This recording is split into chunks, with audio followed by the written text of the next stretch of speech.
How would you like a 15% discount to my daily email, the stack of stuff, the show notes, discounts to the conference, all of that? All you need to do is text the word show to 33777. You'll get the annual subscription with a 15% discount to my daily email. You'll get the stack of stuff, the links to the show notes, discounts to the conference, and so much more. All you have to do is text the word show, SHOW, to 33777. Text show to 33777.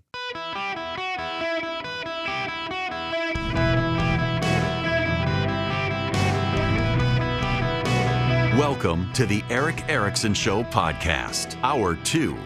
Hello, America. It's an exciting second hour of the Eric Erickson Show here in Burlington, Vermont, in a hotel room. It's nice and cool outside. When the show's over, I can go for a walk around the lake for a little bit.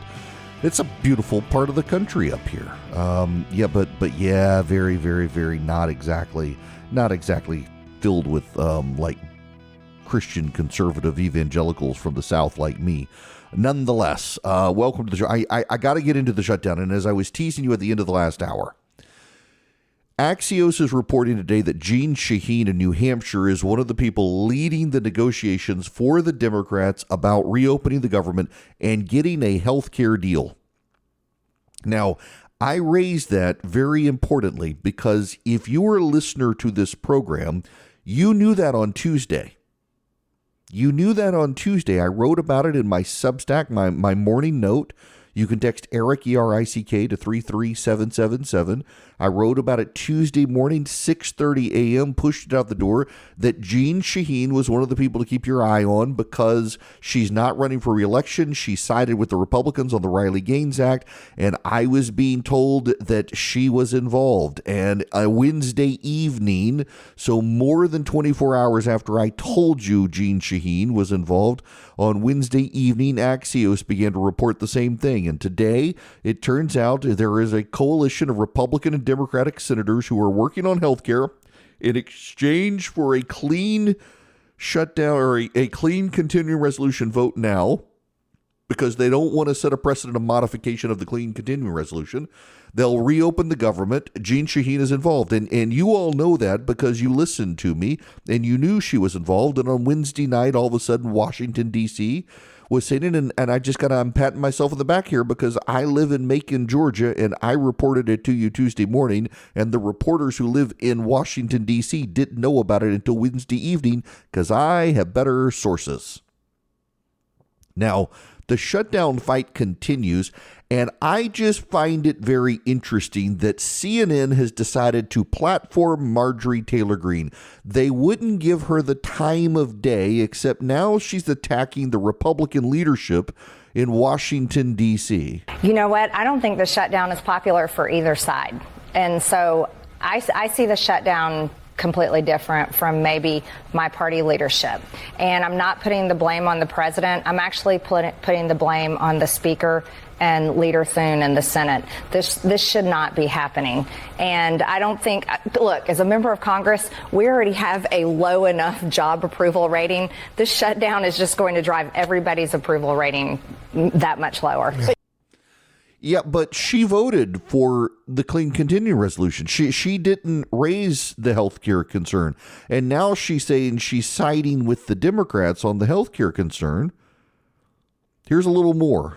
You know, there's reporting that President Trump, as you know, recently called at least two senior Republicans to ask, and I'm quoting now from these reports, what's going on with Marjorie, end quote. Have you talked to the president about this issue personally? It's obviously so personal for you. Well, you know, the president has my cell phone number, and he's called me many, many times. So if he wants... Recently? How recent? I don't get into that kind of details, but he knows how to call me, and he can ask me himself. But here's the deal. There's also this, and I'm not blaming you guys, but there is a media narrative trying to say that I don't support the president. I absolutely support the president. I campaigned for him for years. But I'm also an action person, and I want my party to solve problems. And you say he's not getting good advice, though. You told Manu Raju. What specifically? Well, I don't think it's good advice that a government shutdown is going to help Republicans in the midterms. I don't agree with that. I also don't think it's good advice that Republicans ignoring the health insurance crisis is going to be good for midterms. I actually think that would be very bad for midterms. And I think that just not staying focused on America First policies is detrimental as well. Yeah. Not staying focused on America First policies, being distracted by the Middle East is, let's just be honest here, that's what she means. So Marjorie was for the continuing resolution strategy until she was against it. This sounds very John Kerry. She didn't raise the healthcare issue until the government was shut down, and now she's siding with the Democrats on the issue. She's getting now favorable treatment from MSNBC. She's getting favorable treatment from CNN. She's getting favorable treatment from the New York Times. She's getting lots of favorable treatment from all the places that her constituents would be suspect if someone else got that favorable treatment, and now she wants to try to dictate some sort of reopening strategy that she was opposed to beforehand. But hey, the media loves her now because she provides them cover to say the Republicans are no longer united. Even as in the Senate now, the Democrats are starting to waver, and Jeanne Shaheen leading them to cut a deal to reopen the government. Marjorie Taylor Greene is giving them firepower to say, don't cut a deal, the Republicans are going to cave. Here's the speaker on C-SPAN talking about the issue of health care and illegal aliens draining Medicaid. Hi.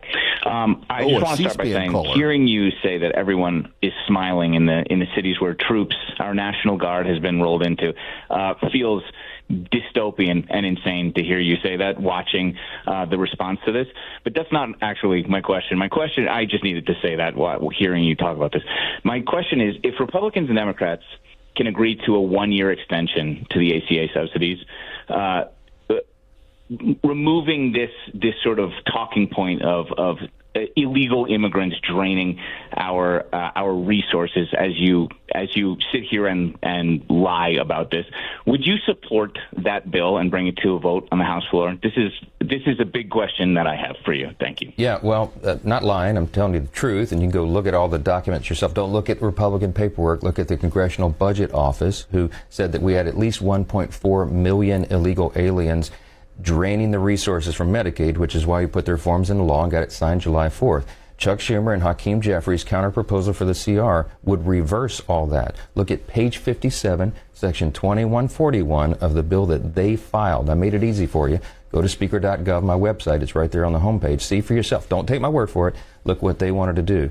But with regard to whether or not the subsidies could be extended for a year, Hakeem Jeffries came out yesterday and said that is a non-starter. You have to ask him why he said that. I'm not sure. But he and I both know that we have a lot of work to do within our respective caucuses to build consensus around that. Many, many people here believe you have to have serious changes and reforms to make it work better. Those subsidies are propping up insurance companies, and it is driving premiums up higher. It is not solving the problem. Yep. I got to tell you, the speaker is right on this. And the Democrats missed the whole point of money being fungible.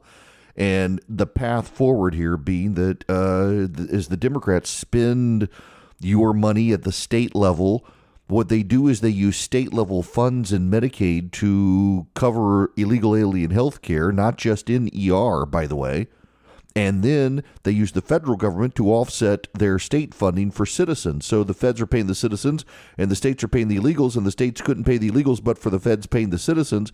And additionally, you have to remember that Joe Biden gave temporary stays to a number of people in this country, including those who came over, checked in, and were released under their own recognizance to come back at a later date for a deportation hearing. And those people get Medicaid. They actually are qualified for Medicaid. Hakeem Jeffries went on CNBC to attack the Republican position, sounding very Marjorie Taylor Greene. Government open and then going into the normal appropriations process. I mean, there was an election, and the Republicans were put in a position where they were able to pass the big, beautiful bill, or you call it the big, ugly bill. To then say, we don't like any of that, so we're going to shut down the government until you take back all the things that you duly passed through legislation. If Republicans had tried to do that to the Inflation Reduction Act or the any of the acts that Biden and that administration have passed, if they said we're going to shut down the government because we don't like any of those things you did, we're going to not pay our military, we're going to, not allow the government to reopen until you do what we want. after an election where the American people put Democrats in power, you'd be going crazy. You'd be going crazy about using a shutdown of the government with a continuing resolution to get what you want just because you don't like what the Republicans did. It's not how it works. It's bad. It's bad precedent, and it's just clear. And you're talking about the House. You've already passed this. The Senate is who we're talking about, and they have a bill which will reopen the government right now with 5 more Democrats. What is bad precedent is the Republican refusal to engage in bipartisan negotiations. What is bad precedent is the Republicans embarking on a my way or the highway approach from the very beginning of this Congress. Republicans control the House, the Senate, and the presidency. Joe, you're exactly right. So if the government shuts down, they've made the decision to shut the government down. And they can reopen it right now if they chose to with a rule change in the Senate. But I just explained it. The reality. Now, hear that rule change in the Senate. So what Hakeem Jeffries is saying is that if the Republicans will just kill the filibuster, they can reopen the Senate. That's what he's saying. That's what the Democrats want. That kind of gives away the game here, that Hakeem Jeffries and the Democrats, they want the shutdown to continue until the Republicans get rid of the filibuster, because they kind of think they might take back the Senate next year. They want the end of the filibuster. Hakeem Jeffries is on CNBC telling Republicans get rid of the filibuster and reopen the government. That would be bad for everyone if they got rid of the filibuster. To Joe Kernan's point, talking to Hakeem Jeffries, the Republicans are saying they'll deal with health care, but you got to reopen the government first. And the Democrats are just flat out refusing to reopen the government at all, refusing to reopen the government, to even consider the issue of health care. But behind the scenes, we now know, and you guys knew ahead of time, that a handful of Democrats in the Senate, led by Jeanne Shaheen, I'm told that they're trying to bring in Jon Ossoff so that he can look good in Georgia. He's on the ballot next year. He'll be able to say he negotiated the health care deal to reopen the government. Dick Durbin is leaving. He's behind the scenes considered more moderate than his public persona. Several other Democrats involved as well. You've already got John Fetterman. You've already got Angus King. You only need 5 total Democrats to side with the Republicans to reopen the government, and it looks like it's coming. You guys were ahead of the curve on this because you listened to me, and I've got great sources on this. I know what I'm saying. The Republicans in the Senate understand that the House Democrats and the Senate Democrats together really want the Republicans to step into the trap of getting rid of the filibuster. They don't want to be the ones to get rid of it. They want to do whatever they can to get the Republicans to get rid of it. And the Republicans understand the game that's being played. They're not going to get rid of the filibuster. It's not going to happen. The Democrats saying what they're saying, doing what they're doing, doesn't matter a bit to the GOP. They're not going to change their mind on this stuff. The question, though, is on healthcare. What do they do? And the proposal seems to be a 1-year extension, which just means we will keep having this fight every year. And the Democrats themselves are the ones who already voted to get rid of these subsidies because they were the COVID subsidies that were extended by a couple of years. Doesn't matter at this point. Everybody widely agrees the Democrats won't open the government up until probably after the end of next week, after the military doesn't get paid, because they got to weather the progressive storm next week in Washington, D.C. with their protests before they do anything. They don't want to make those protesters be mad and show up and have the government be reopened. So once they get through that, maybe they'll reconsider opening the government. Boll & Branch kindly sent me a new set of king-size sheets, and I'm happy to get them, but I'll tell you the truth. I've already got Boll & Branch sheets that I've had for about a decade. They are so soft now. They haven't frayed. They haven't worn out. They've just gotten really soft. They're made of the highest quality, 100% organic cotton. They're very durable. And right now, they've got limited edition fall colors for a deeply comforting bedroom. And they come with a 30-night worry-free guarantee. And I'm telling you, the more you wash them, the softer they get, and they don't wear out. I've had my set of Boll & Branch sheets for almost a decade. You can start building your sanctuary of comfort this fall with Boll & Branch. For a limited time, get 20% off your first set of sheets plus free shipping at bollandbranch.com/Eric. That's Boll & Branch, BOLLAND branch.com/Eric, ERICK. Save 20%, unlock free shippings, exclusions apply, and you get those great fall colors right now. Welcome back. It's Eric Erickson here. Let's jump to this audio we just got in from Fox News. I want to thank President Trump for bringing this amazing victory. That's the name for it. That's a victory. He deserves a Nobel Prize for this, a Nobel Peace Prize for bringing this amazing deal. That is Gil Dickman. He is a cousin of one of the hostages who will be coming home from Gaza. It is the afternoon there in Tel Aviv. The sun is still shining. Sunset here shortly. And they're cheering on the peace deal in the Middle East, and they're cheering on what Donald Trump has been able to do. Crowds are gathering, waving Israeli and American flags, championing what is happening here in the Middle East, in Israel, in Tel Aviv, in Jerusalem. There are celebrations breaking out as well. Much more subdued in Gaza. There's an interesting piece over at the Bari Weiss's Free Press. The headline, "The Peace Protesters Who Won't Give Peace a Chance."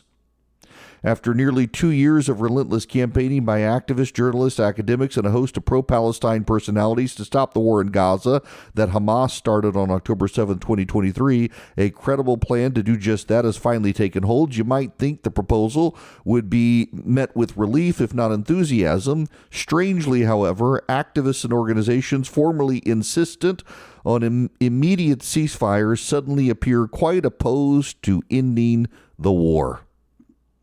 The plan proposed by President Trump, agreed to last week by Israeli Prime Minister Benjamin Netanyahu, is not a Gaza Riviera plan non-plan. On the contrary, the deal Trump presented followed numerous conversations with Arab and Muslim countries and is meant to finally bring about a ceasefire and hostage exchange. The plan took a step forward on Wednesday with the announcement Hamas would release the remaining hostages.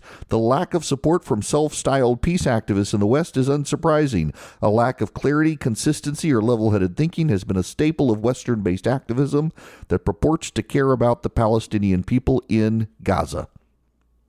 It's true, there's lots of performative action in the streets about the Jews, but not a single one of them really want peaceful response. They don't really want a peace deal. They want to continue to attack the President of the United States. And today they're being very, very quiet. You would think that some of these members of Congress have gone into the witness protection program. They're nowhere to be seen, lest any reporters ask them about whether or not they might support the President of the United States. They've just gone completely quiet. Very interesting to see this turn of events. I'm not surprised by it, you should know. I'm not surprised at all. But at the same time, I am just curiously intrigued by the actual silence of the Hamasniks. Now, I need to tell you about Swiss America. They have been raising the alarm on the secret war on cash for quite some time, and they would like to give you a free copy of their report. You can get it by calling or texting 800-289-2646. That's 800-289-2646. All you have to do is text my name, Eric, ERICK, to the phone number. You can also go to SwissAmerica.com/Eric, SwissAmerica.com/ERICK.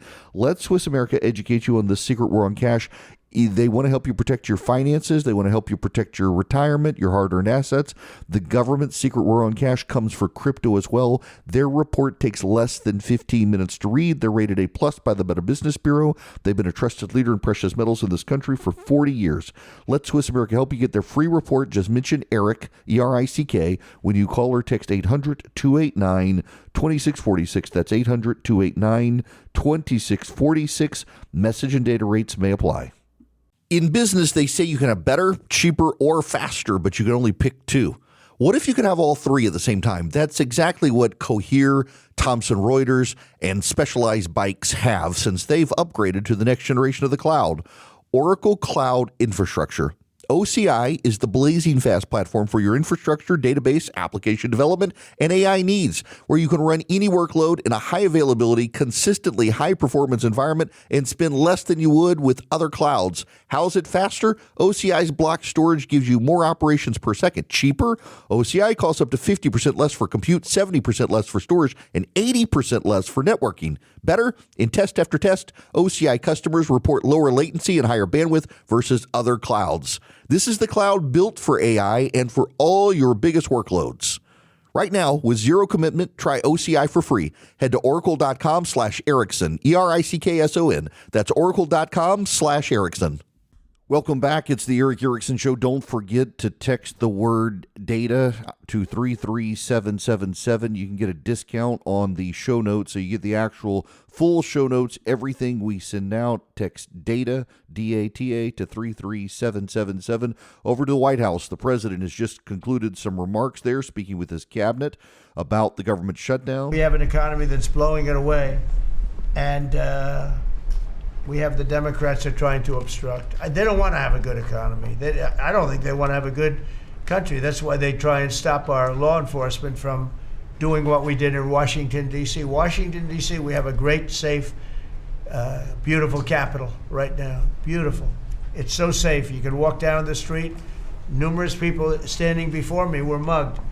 And you're not going to get mugged anymore. We have a safe capital, one of the safest. We took it from one of the most unsafe places to one of the most safe places in the country. And we also beautified it, and we're in the process of doing even more so. So we're very proud of our capital again. We were embarrassed by our capital. A lot of people being killed that come from Iowa, Indiana, Florida, that come up, and they end up getting shot. They're not getting shot. We moved out 1,700 people approximately, right? Approximately 1,700 hardened criminals, career criminals. They moved them out. So Chuck Schumer and Hakeem Jeffries and the congressional Democrats are holding the entire federal government hostage. I will tell you, a lot of Democrats want to get this thing open too. They do. They're calling us, and they just want to get it open. And all we're doing is saying, just play the same thing until we get it straight.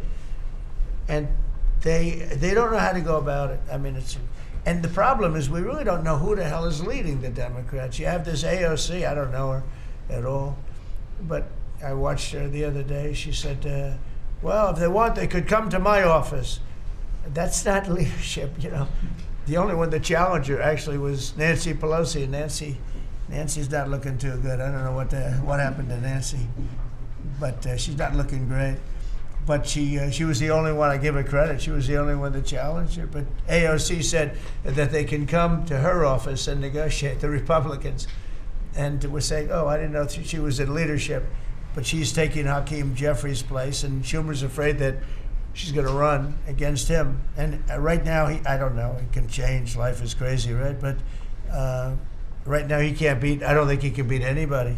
So he'll lose in a primary. I would say he'll retire before he loses in a primary. So I think Schumer's going to retire because he can't beat anybody. His polls are so bad. Meanwhile, the Democrat shutdown is causing pain and suffering. Riffing, and also he's staring at talking points there, and he's talking and riffing and talking and riffing, very much the way he does. A little bit more here from the president released by the White House. Chuck Schumer and Hakeem Jeffries and the congressional Democrats are holding the entire federal government hostage. I will tell you, a lot of Democrats want to get this thing open too. They do. They're calling us, and they just want to get it open. And all we're doing is saying, just play the same thing until we get it straight. And they don't know how to go about it. I mean, and the problem is we really don't know who the hell is leading the Democrats. You have this AOC, I don't know her at all, but I watched her the other day. She said, well, if they want, they could come to my office. Yep. Okay. Releasing that clip back. The president here blasting the Democrats, of course. Behind the scenes, we know they're coming up with a deal. But you know what the Democrats' new talking point is, a new strategy? This is Hakeem Jeffries sitting down with Jen Psaki on MSNBC. We are back with House Democratic leader Hakeem Jeffries. There's so much going on in the Hill right now, as you know better than anyone. I also played this exchange or this interview that Speaker Johnson did, and also an exchange, I should say, where he basically denies that not swearing in Adalita Grijalva, who won her election more than 2 weeks ago, has anything to do with the Epstein files. We all know she's the 218th vote for the discharge petition. I assume you do not buy that at all. We don't buy it at all, and we all know this is about the Epstein files and the fact that Republicans on the Hill for months have been doing Donald Trump's bidding and trying to hide these Epstein files from the American people, notwithstanding the fact that the victims have called for full transparency so there can be accountability. And we fully support these brave victims. And Mike Johnson and this group continue to cover up for the pedophiles. That's crazy. And as you pointed out, Representative-elect Adalita Grijalva was going to be a great member, succeeding, her legendary dad in the Congress, a progressive champion. She's made clear, I'm going to be the 218th vote on the discharge petition to force an up or down vote, which will pass the House, forcing the Trump administration to release the Epstein files. That explains, in part, why Republicans have been on vacation for the last several weeks. Literally, we have not been in session since September 19th. The Republicans got out of town before sundown, and they've not come back ever since because they cannot justify their position across the board. They continue to hurt everyday Americans as part of their effort to simply reward their billionaire donors. You got that. It's the Epstein files playing into the talking point echoed by the Democrats. Once again, Marjorie Taylor Greene. Is the Jeffrey Epstein files, wanting to release those. I know Democrats have also been calling for that, a few other Republicans as well. The Democrats are accusing Speaker Johnson of delaying the swearing in of Arizona's Democratic Congresswoman-elect because she would give the last vote needed to release those Epstein files. I'm wondering, the Speaker, for his part, he has denied that. He said it's because of the shutdown. Have you spoken to him? Do you think she should be sworn in right away? Well, I'll say it like this. I can't conclusively say if that's why the House is not in session, but the House should be in session. And the House should be in session for many reasons. We have appropriation bills that need to get passed. There is a new Democrat that's been elected that does deserve to be sworn in. Her district elected her. We have other bills that we need to be passing. And if it's to avoid the discharge petition, why drag this out? That is going to have 218 signatures. And so I say go ahead and do it and get it over with. Mm-hmm. Of course. This is, of course, the Democratic distraction here because their base loves it. The Republicans used it against Joe Biden for 4 years, and now the Democrats are using it against the Republicans. We're going to be interested to see. The victims apparently have now given to members of Congress behind closed doors names that get around their non-disclosure agreements. The House wants to release it. To say that the shutdown is happening to avoid it is to say that Chuck Schumer and the Democrats have shut down the government to avoid it. Because if Chuck Schumer and the Democrats vote for the clean continuing resolution, the government opens back up. You can easily turn this on the Democrats, which is why it's such a nonsensical point. But it's one notice that on CNN and MSNBC, they're willing to highlight. They're not willing to say, why is Chuck Schumer unwilling to do a clean continuing resolution so that the Epstein files can be released? Instead, they're saying, why are the Republicans keeping the government shut down to release so they don't have to release the Epstein files? It's not the way it works. It's a very cute talking point. What's going on here is the Democrats they believe it gets under Donald Trump's skin, which is why they're elevating it. There's going to be no there with Donald Trump. We would know there's no there with Donald Trump because if there was, Joe Biden would have released it. Kamala Harris would have had it released. There's no there with the major Democrats either because obviously the Republicans would have released it. So it's a clever little rhetorical tool to scratch itches for particular sides of the bases, but there's not a there. What is there is a government shutdown where if the Democrats just voted for the clean continuing resolution, as they've demanded in the past, we would be able to get it. Instead, now we have the President of the United States threatening to make real cuts coming forward if the Democrats don't move. He says he's ready to unleash rush vote finally. And we'll be making cuts that will be permanent.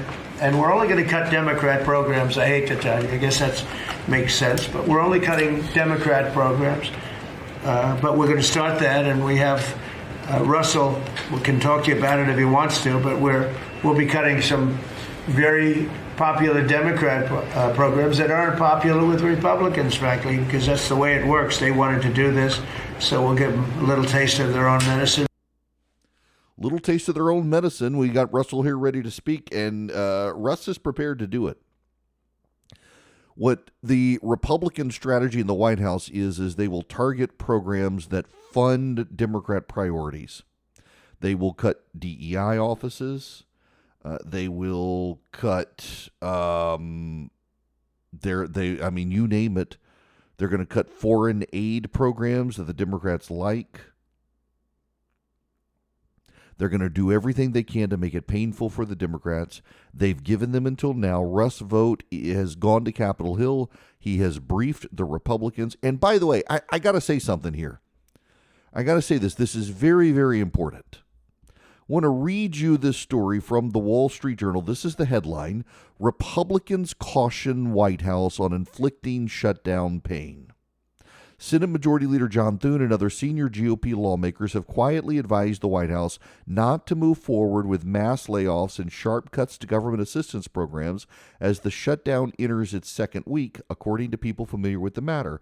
In recent conversations, Thune has counseled the president to attempt to limit the fallout from the shutdown for as long as possible. According to one of the people, far-reaching government cuts and firings could backfire with the public. Lawmakers have told the president's aides, warning that such moves could cause voters to blame Republicans for the shutdown. We just heard that the Jack Smith investigation and bureaucrats within the government were spying on 9 Republican senators. And the Republican senators' response is, we don't want you to gut the government. That suggests to me that the spying was actually a nothing burger. If they're not outraged enough by the spying to want to unleash rush vote on those people and have him go after their jobs, they don't seem to really be as concerned about what they're telling the public when it comes to the spying. You should want Russ Vought to go in and inflict maximum damage on the bureaucracy if the government has gotten out of hand and is spying on the on the Republicans. I'm real sorry here, but I have a real hard time just juxtaposing these two stories together. That you've got bureaucrats in the government spying on 9 Republican senators, and some of those very same Republican senators saying, "Don't send Russ Vought. We don't want the public to be mad at us. Don't send Russ Vought." If you're not mad enough to send Russ Vought after these people, my suspicion is that this story was a partisan grab to work up the base, and there's really no there. Because otherwise, you should want to burn it all down. If there was a breach in the separation of powers and spying from Jack Smith's group on Congress, you should want action taken. That you want no action taken suggests you're really not all that concerned about what they actually did, and maybe you overstated the case to play to Fox News in your base about what happened, because otherwise you should be thoroughly incensed with the direction of the country under the Democrats spying on Republican members of Congress. And you've got the opportunity with the shutdown to take scalps and fire people and shut down divisions of government permanently that you no longer want to do because you're worried about the political ramifications of it. So maybe the spying wasn't that bad and you're just using it to work up Republican voters. Welcome back. It's Eric. I want to jump back over to the White House. The president talking a little bit about the Gaza peace deal. You know, last night we reached a momentous breakthrough in the Middle East, something that people said was never going to be done. We ended the war in Gaza and really, on a much bigger basis, created peace. And I think it's going to be a lasting peace, hopefully an everlasting peace. Peace in the Middle East. We secured the release of all of the remaining hostages, and they should be released on Monday or Tuesday. Getting them is a complicated process. I'd rather not tell you what they have to do to get them. There are places you don't want to be, but we are getting the hostages back on Tuesday, Monday or Tuesday, and that'll be a day of joy. I'm going to try and make a trip over. We're going to try and get over there, and we're working on the timing, the exact timing. We're going to go to Egypt, where we'll have a signing, an additional signing. We've already had a signing representing me, but we're going to have an official signing. That's the president, so the hostages will be released on Monday or Tuesday of next week. That's, again, good news. Marco Rubio also spoke, talking about the president's involvement in getting the peace deal. I don't know if one day perhaps the entire story will be told about the events of yesterday, but suffice it to say, it's not an exaggeration that none of it would have been possible without the President of the United States being involved.